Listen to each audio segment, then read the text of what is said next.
पुढची बातमी खासदार कंगना रनौत यांच्या टीकेची। जेनझीच्या आंदोलनामुळे संपूर्ण देश ढवळून निघालाय। त्यात सत्ताधारी भाजपकडून जेनझींवर आग पाखड केली जाते। भाजप खासदार कंगना रनौत यांनी पोस्ट करत जेनझींना अक्षरशः गटार छाप असं संबोधलंय, वादग्रस्त विधान केलंय। तर सीजीपीने देखील कंगनाला खोचक टोला लगावलाय। पाहूयात त्यावरचा हा खास रिपोर्ट। कंगना म्हणते जेनझी आंदोलक गटार छाप।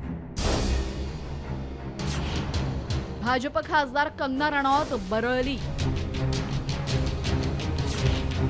आरएसएसच्या मोहनदासांची ही जीभ घसरली। जंतर मंतरवरील आंदोलन संपल्यानंतर भाजपच्या निशाण्यावर आता जेनझी आले। सीजेपी आंदोलनावरनं भाजप खासदार कंगना रनौत बरळली आहे। जंतर मंतरवरील आंदोलनावरनं कंगनानं जेनझींवर आग पाखड करण्यास सुरुवात केली। कंगनानं सोशल मीडियावर पोस्ट करून जेनझींना लक्ष्य केलेलं आहे। या पोस्टमध्ये कंगनानं नेमकं काय म्हटलंय पाहूयात। मी त्यांना जनरेशन गटार म्हणते। तथाकथित पाश्चिमात्य संस्कृती स्वीकारलेल्या भारतीय मुलींची ही नवी जनरेशन आहे। या ना शिक्षणात सरस आहेत ना सौंदर्यात।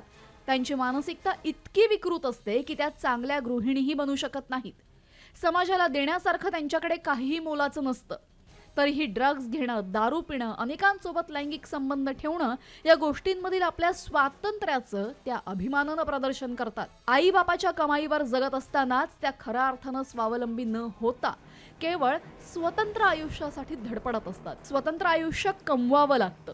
जबाबदाऱ्या न स्वीकारताच तुम्हाला स्वतंत्र आयुष्य जगायचं असेल तर मग तुम्ही गटार छाप आणि बावळट आहात।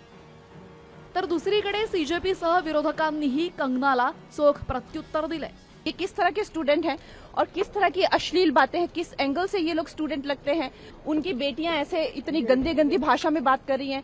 समाज में उनकी क्या इज्जत रह जाएगी और उनको किस तरह की विपरीत परिस्थितियों का सामना करना पड़ेगा। क्या ये सोचते हैं क्या हम लोग as a society this is not acceptable to us in any वे।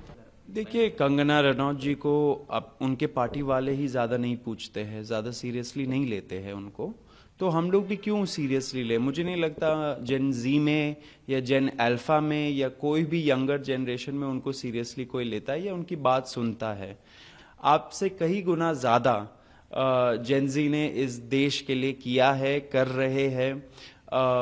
इस देश के लोकतंत्र में भरोसा फिर से जगाने का काम जेनजी ने किया है, आपने नहीं किया है, तो ये आप जरूर याद रखिए। विशेष म्हणजे केरळमधील आरएसएस नेत्यांनीही सीजेपी आंदोलकांबद्दल वादग्रस्त विधान केलंय। I will impose curfew in that area. Jantar Manthar പരിസരത്ത് ഒരു 4 സ്ക്വയർ കിലോമീറ്ററിൽ കർഫ്യൂ ഇമ്പോസ് ചെയ്യും।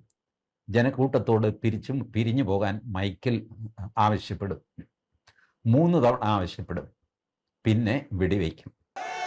आंदोलकांशी संवाद साधायला हवा असा सल्ला स्वतः सरसंघचालक मोहन भागवतांनीही दिला होता। मात्र त्यांचेच नेते आंदोलकांबाबत बेताल विधानं करतायत। तर दुसरीकडे आंदोलन करणं हा नागरिकांचा मूलभूत अधिकार असूनही केवळ त्यांनी आंदोलन केलं म्हणून त्यांच्यावर पातळी सोडून टीका करणं खासदार कंगना रनौतला शोभतं का याचा विचार व्हायला हवा। ब्युरो रिपोर्ट, साम टीव्ही न्यूज।